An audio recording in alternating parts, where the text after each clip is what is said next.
En la unidad número uno, nosotros lo que tenemos que ver en el inicio, en el comienzo de esta unidad, es lo referido a la administración general. Los conceptos de administración empiezan a surgir ya en épocas muy remotas, en donde las comunidades necesitaron eh, organizarse de alguna manera, juntarse, congregarse para lograr objetivos que individualmente no conseguirían. Ya, como dice acá en la primera diapositiva, el ser humano desde sus orígenes tuvo la necesidad de organizarse para lograr lo que necesitaba. O sea que las primeras tipos de administración fueron estos espontáneos en donde se dieron cuenta que no podían funcionar de manera individual.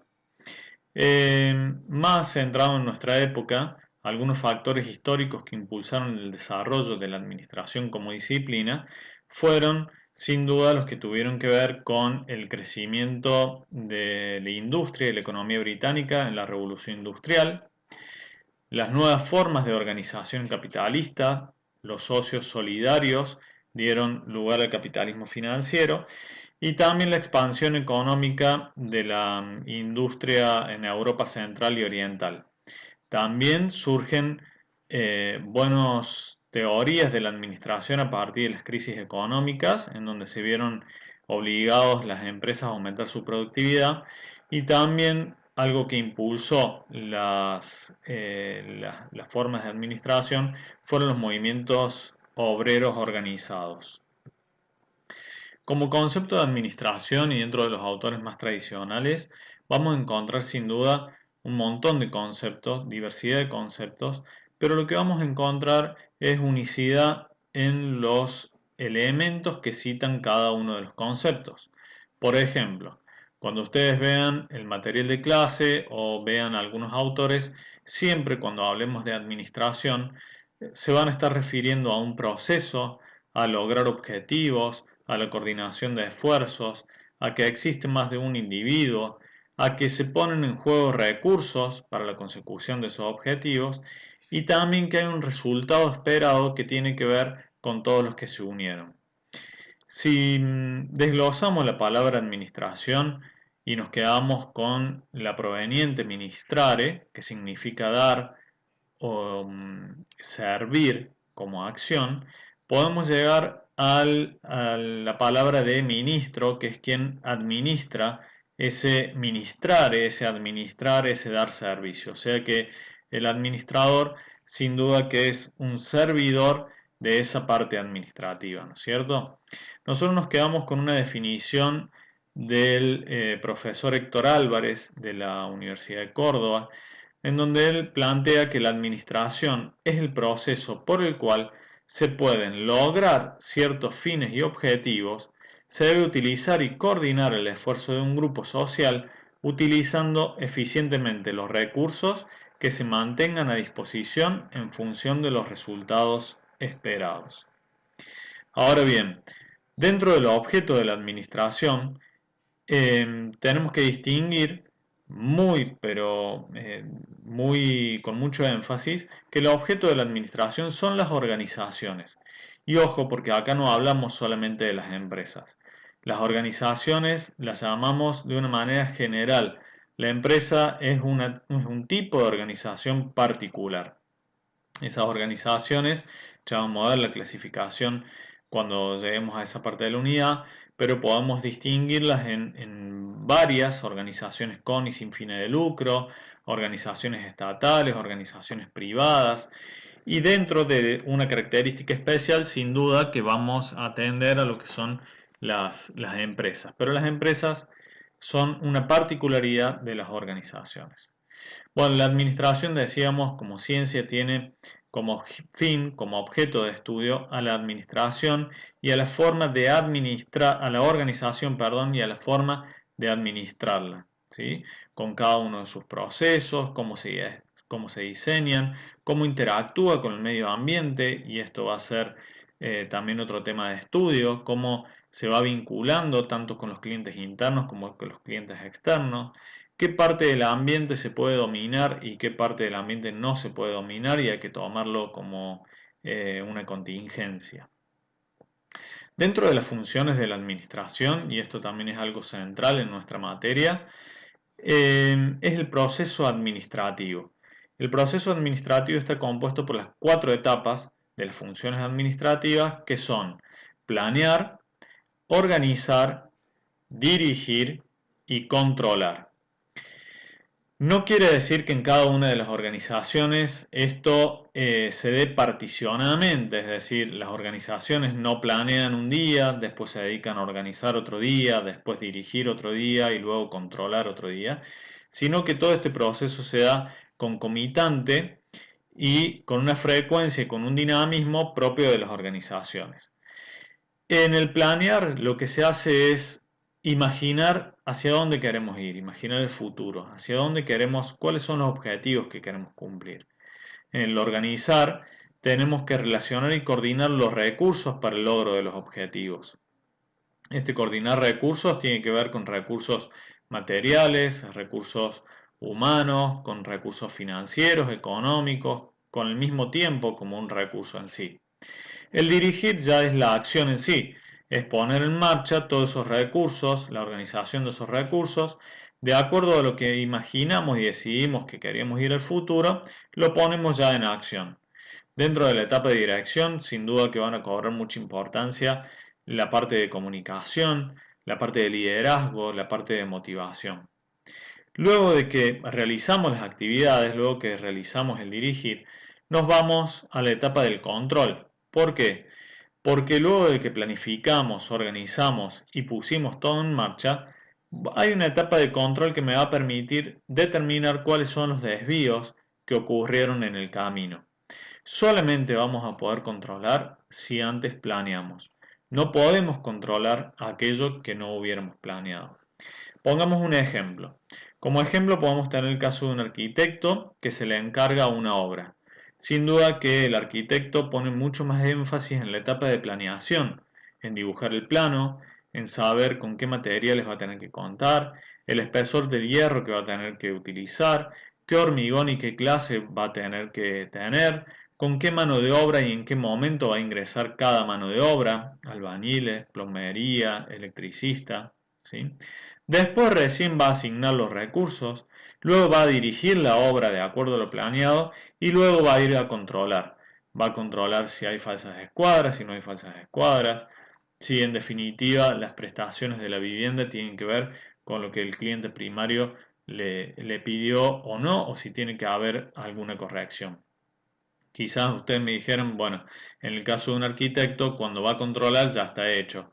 Sí, sin duda, pero sin duda que también él, estando en otras obras activo, podrá enmendar los errores por lo mismo que le ha ido pasando, digamos, en obras anteriores.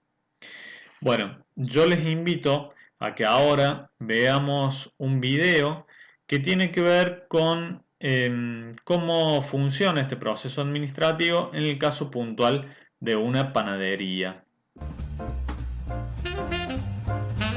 Hola empresarios, en esta ocasión hablaremos de uno de los aspectos más importantes que debemos cuidar en nuestro negocio, la administración.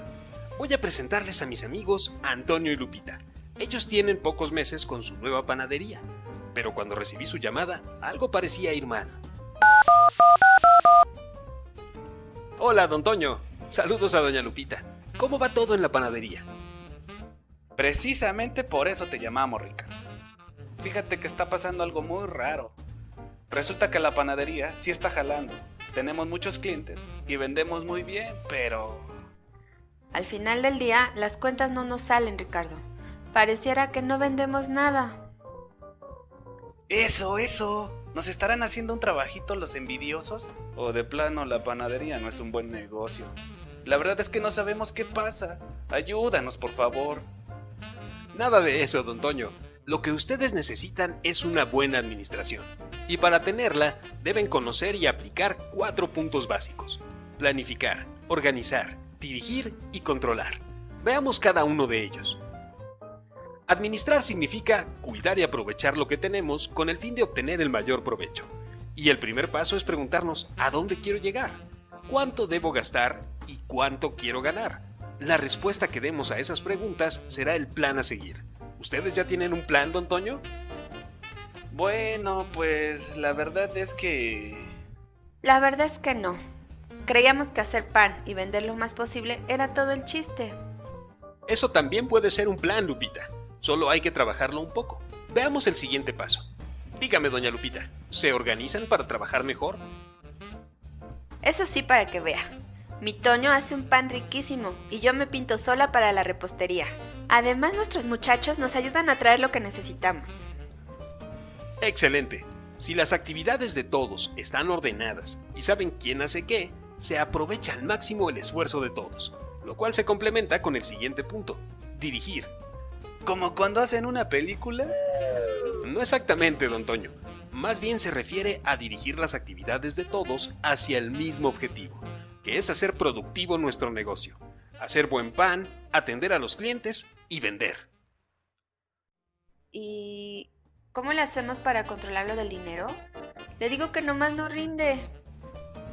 A eso se refiere nuestro último punto, Lupita: controlar. Debemos llevar a detalle las cuentas del negocio para poder tener control sobre los recursos, la producción y las ventas. Basta con tener bien anotado en una libreta las cantidades y el costo de las materias primas, la cantidad de piezas de pan que se elaboran y las que se venden, así como del dinero que entra a la caja en el día y el que se toma para cubrir cualquier gasto. ¿Cómo no lo pensé antes? Si es tan sencillo. O sea, que antes de gastar debemos saber cuánto vamos a ganar. Mejor dicho, ¿cuánto quieren ganar? Pues con una buena administración, manejar el negocio será mucho más sencillo y los riesgos de pérdida serán menos. Gracias, Ricardo. Todo me ha quedado muy claro. Pues, a echarle galleta. No, Toño, esas aún no me animo a hacerlas. Mejor le echamos bolillos, bizcochos y pasteles. Bueno, sin lugar a duda que este video pone de manifiesto de qué manera nosotros podemos llevar un proceso administrativo de planear, organizar, dirigir y controlar dentro de estas dudas que tenían estos clientes en una panadería, ¿no? Es muy simbólico y muy rápido. Nosotros siempre decimos que la administración está presente incluso en nuestra cotidianeidad. Cuando nosotros nos levantamos al principio del día, siempre tratamos de iniciarlo con un plan. No nos levantamos diciendo, bueno, vamos a ver qué hago hoy. Por más de que no llevemos agenda o no tengamos escrito, sabemos en nuestra cabeza qué es lo que queremos hacer. Y en base a eso determinamos los tiempos para hacerlo, en base a eso también conseguimos recursos para hacerlo, o nos movilizamos para hacerlo, interactuamos con gente también para hacerlo. Y al final del día, sin duda, que cuando ya cae la noche, pensamos si hemos logrado o no con los objetivos. Esto va a ser muy importante, yo les decía que es central en la materia y por eso las unidades 2, 3 y 4 se van a basar básicamente en la unidad 2 en planear, la unidad 3 en organizar, la unidad 4 en dirigir y la unidad 5 en controlar. Le vamos a dedicar una unidad específica a cada una de las etapas del proceso administrativo. Bien, ahora, siempre desde el inicio también se planteó si la administración era una ciencia o no. Y para poder determinar si la administración es ciencia o no, lo que tenemos que saber es qué es el conocimiento científico. En donde el conocimiento científico lo denominamos como el método con el que se abordan los problemas, ¿no? El método científico elabora teoría, modelos e hipótesis acerca de la naturaleza, dinámica, funcionamiento y evolución de las organizaciones. En el caso particular de la administración, utilizamos el método hipotético deductivo, que es un método científico, en donde hay un desarrollo de un conjunto de hipótesis, de niveles diferentes, por supuesto, que vinculadas con la observación van a constatar los hechos y de constatarlo va a surgir la teoría. Es decir, si lo vemos gráficamente, el proceso inicia con el planteamiento de un problema, con la creación de hipótesis a distintos niveles, con la deducción de consecuencias de las hipótesis planteadas. Eso se contrasta con la realidad y de constatarse se determina la ley científica y de no constatarse hay que volver a generar o a crear nuevas hipótesis. Siempre a lo largo del tiempo también se dio la discusión entre los autores de la administración, entre los pensadores de la administración, si la administración era una ciencia, una técnica o un arte. ¿Por qué? Porque como ciencia es cierto que utiliza el método hipotético deductivo, entonces podríamos decir que está referido a una ciencia. Como técnica también tiene incorporación de la técnica, porque la técnica lo que hace es utilizar herramientas y normas, procedimientos, conocimientos para transformar esa realidad, para poder resolver casos, ¿sí? Esta técnica, la técnica está referido a las decisiones estructuradas, ¿no? Lo que nos van a permitir utilizar las herramientas, las normas, los procedimientos. Pero también hay una parte de arte. ¿Por qué? Porque ante la misma problemática en una organización, cada uno de nosotros o cada uno de los administradores vamos a resolver de una manera distinta. Eso es porque está dominado también por la subjetividad. Pongamos un caso. Si yo tengo un problema a nivel de recursos humanos en una organización y lo estamos viendo dos licenciados en administración de distintas ópticas y evaluamos contextos distintos y tenemos distintos elementos para determinar por qué se dio tal problema, seguramente cuando cada uno haga un análisis introspectivo va a disparar soluciones diversas. No vamos a disparar nunca soluciones idénticas, porque a eso está referido la técnica, pero el arte es lo que nosotros le ponemos de nuestra parte, de nuestro conocimiento para la resolución de problemas. Por eso es que en definitiva la administración tiene un poco de todo, tiene un poco de ciencia, un poco de técnica y un poco de arte. Por eso la vamos a nombrar como una disciplina. Desde el punto de vista sistémico, la administración también es un sistema. Para que veamos, sistema es un conjunto interrelacionado de partes, ¿sí?, que interactúan entre sí de manera ordenada y lógicamente para que lo que se obtenga sea superior a lo que hubieran obtenido las partes de manera individual. Como dice acá la diapositiva, el conjunto organizado que representa un todo armónico en donde cada una de las partes componentes están unidas y ordenadas de un modo lógico, que encadenan su acción hacia un objetivo determinado. Luego, a partir de los sistemas surgen también los subsistemas. ¿Por qué? Porque para poder estudiarlos tenemos la necesidad de que surjan subsistemas. Supongamos en el caso del organismo humano.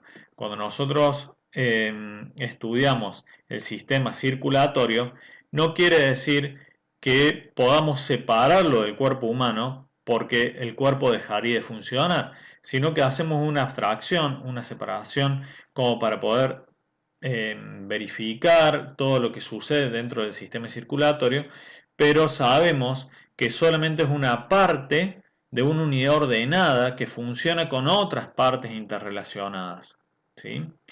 En las empresas pasa lo mismo. Cuando nosotros sacamos una parte de la empresa, una parte de la organización para poder analizarla, es para poder encerrarla dentro de un laboratorio, entre comillas, estudiarla, pero sabemos que esa partecita está interrelacionada con el todo de la organización, con ese sistema de administración.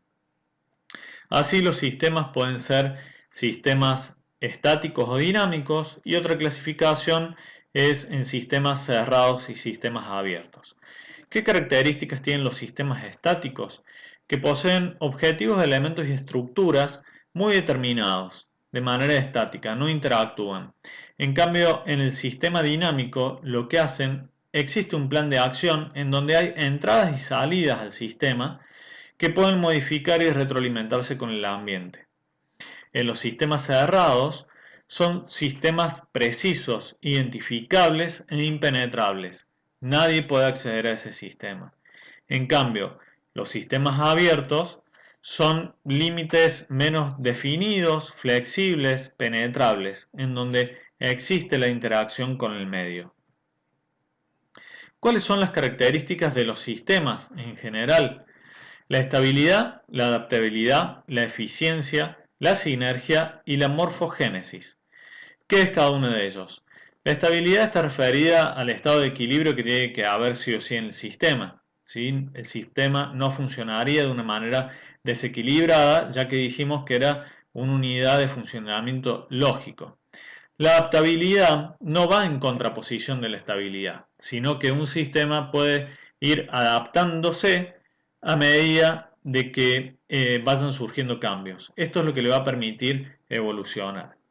La eficiencia por la optimización de recursos. Siempre un sistema buscará la eficiencia como contraposición de la eficacia, en donde la eficiencia le agrega a la eficacia que no solamente va a cumplir con los objetivos, sino que tratará de hacerlo con la menor cantidad de recursos posibles. La sinergia, ¿por qué caracteriza también a los sistemas? Porque dijimos que la sinergia entre las partes que componen el sistema va a otorgar una resultante superior a lo que otorgaría la suma de los logros de cada una de las partes individuales. Y la morfogénesis está referida a la capacidad de modificar sus normas estructurales básicas. Bueno, esta es la primera parte de la unidad 1 que vamos a encontrar en la materia de principios de administración, y a partir de esto van a surgir actividades prácticas que ustedes van a poder desarrollar conjuntamente con esta clase y con el cuadernillo también del material de lectura que les hemos dado. Muchas gracias.